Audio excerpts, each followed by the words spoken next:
सत्ता आज यो स्थानीय तहमा चलिरहेको छ, त्यो सत्ताको प्रभावबाट आज नलगारवासीको जीवनमा भएको बदलाव या परिवर्तनको निम्ति नेपाली कांग्रेसले आज लामो समय नेपाली कांग्रेसले सत्ताको आजको लामो समय नरहँदै गर्दा आज हाम्रै पुस्ताको एउटा हुनारी युवा जसले जाजरकोटी मार्गमा किसानको छोरो भएर जाजरकोटको कांग्रेसको भविष्यसँग जोडिएर थुप्रै जीवनका आरोपहरूसँग आफूलाई स्थापित गर्दै आज नलगारको श्रीनगरमा जहाँ कांग्रेसका शहीदहरूबाट होइन माओवादीका नाममा आज 450 भन्दा बढी शहीदहरूले आफ्नो जीवन बलिदान गर्नुभएको छ। यो माओवादीको भूमिको रूपमा चिनिने नलगारमा आज चारवटा झण्डा एकदम गौरवले ढङ्गले फहराएको छ। हामीलाई आशा छ नलगार नगरपालिकाले यति बेला नेपाली कांग्रेसले यति बेला माओवादीको मात्रै होइन यहाँ भ्रमका नाममा विभिन्न समयमा गर्ने राजनीति कुठाघातहरू हुने विभिन्न ढङ्गले गरिने चाहिने जनताका नाममा गरिने भ्रमहरूकोबाट नेपाली कांग्रेस दलकाले चिरेर एकपल्ट फेरि चारवटा झण्डालाई एउटा चाहिँ शिखरमा एउटा उचाइमा पुर्याउनेछ भन्ने विश्वास आज तपाईँहरूले देखाउनु भएको छ। तपाईँ सबैलाई नेपाली कांग्रेस प्रदेश सभाको तर्फबाट हार्दिक धन्यवाद, हार्दिक अभिनन्दन गर्न चाहन्छु, हार्दिक कृतज्ञता ज्ञापन गर्न चाहन्छु। मभन्दा पछाडि थुप्रै नेताहरू हुनुहुन्छ, मभन्दा पछाडि थुप्रै आदरणीय चाहिने जिल्लाका चाहिँ जिम्मेवार नेताहरू हुनुहुन्छ। मेरो कुरा धेरै कुरा गौण रहने गर्छ। यो विषयमा सबैभन्दा पहिलो कुरा जाजरकोट भूकम्प पछिको पुनर्निर्माण, जाजरकोट चाहिँ त्यसपछि एउटा सुस्केर एउटा चाहिँ एउटा थकाइबाट माथि उठ्ने बेलामा छ र हामीले पुनर्निर्माणको कामहरू थुप्रै कामहरू बाहिर छन्।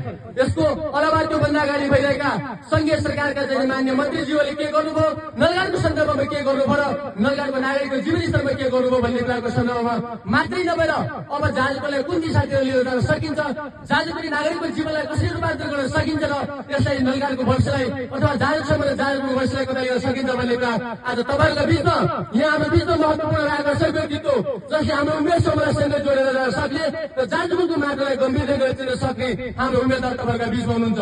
उहाँलाई मलाई आशा छ, तपाईँ सबैले पनि आशा छ। म एउटै कुरा यहाँको बिचमा भन्न चाहन्छु, उहाँले 50औं पटक उहाँले 4औं पटक अथवा 5औं पटक फेरि पनि उम्मेदवार हुने अथवा उम्मेदवार भएर यहाँ चाहिँ आश्वासन देखाउनु पर्ने भए भूमि बनाउनु पर्ने कुनै कारणै छैन। मलाई लाग्छ फेरि पनि उहाँले चाहिँ अब बाँकीका 30 वर्षको राजनीति आफ्नो राजनीतिलाई आज कुनै भ्रममा र कुनै चाहिने छलकपटमा राख्नुहुन्न र यहाँको जाजरकोटको जीवनलाई एउटा उचाइमा लिने मात्रै होइन।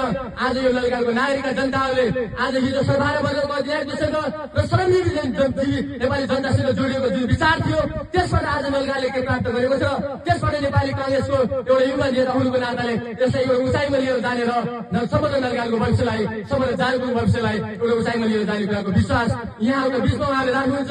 महत्त्वपूर्ण समय उम्मेदवारको रहने भएको हुनाले यहाँको बिचमा फेरिका दिनहरूमा आगामी दिनहरूमा र बस्ती बस्तीमा नेपाली कांग्रेसको चारवटा झण्डा जीवन्त बनाउनु मात्रै होइन, नेपाली कांग्रेस पुरा जागृत पुरा सङ्गठित नयाँ ढङ्गले परिभाषित हुँदै आज बस्तीमा आएको छ र यो सन्देश तपाईँले लिनु भएको छ र नेपाली कांग्रेस जाजरकोटले पनि त्यही खालको उम्मेदवार चाहिँ यहाँ उठाएको छ।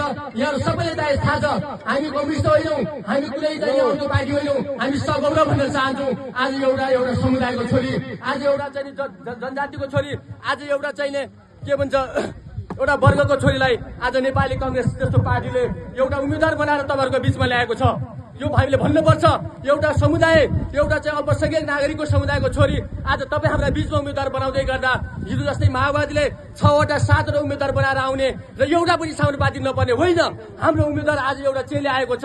हामी 99% दाबीका साथ भन्दैछौँ नेपाली कांग्रेसले त्यो एउटा चेलीलाई सगौरव भन्न चाहन्छ र त्यो चेलीलाई यो दुर्गाका बस्तीका समस्या मात्र होइनन् त्यो समुदायको आवाजहरूलाई पनि बुलन्द गर्नका निम्ति मुलुकको राष्ट्रिय राजनीतिमा प्रभाव गर्नेछ र यसले त्यो प्रकारको भूमिका निर्वाह गर्नेछ भन्ने कुरा यहाँको बिचमा राख्न चाहन्छु। र हिजोको दिनमा जस्तो 6वटा उम्मेदवार बनाएर अब जित्नका लागि गाउँमा आउने र फेरि फर्केर जनताका बिचमा नजाने यी भ्रष्टहरूलाई नलगारको जनताले नलगारको नागरिकले नयाँ चेतनाबाट नयाँ मतबाट नयाँ ब्यालेटबाट चाहिँ त्यसको पुरस्कार दिनेछ भन्ने कुराको विश्वास व्यक्त गर्न चाहन्छु। यहाँहरू सबैलाई हार्दिक सेल्युट गर्न चाहन्छु र आजका दिनबाट बस्तीमा खटेर नेपाली कांग्रेसलाई विजय गराउनका निम्ति यहाँहरू सबैको अहम भूमिका रहनेछ भन्ने कुराको विश्वास दिलाउन चाहन्छु। र चुनाव अवधिभर नलगारमै रहने र कुनै पनि ठाउँमा यस्ता खालको भ्रमित गतिविधिहरूलाई हुन नदिन हामी तपाईँहरूको बिचमा रहने कुराको प्रतिबद्धता व्यक्त गर्दै यहाँहरू सबैलाई हार्दिक धन्यवाद र आभार व्यक्त गर्दै यहाँहरू बिचबाट बिताउने हुन भन्न चाहन्छु। धन्यवाद, नमस्कार, जय नेपाल।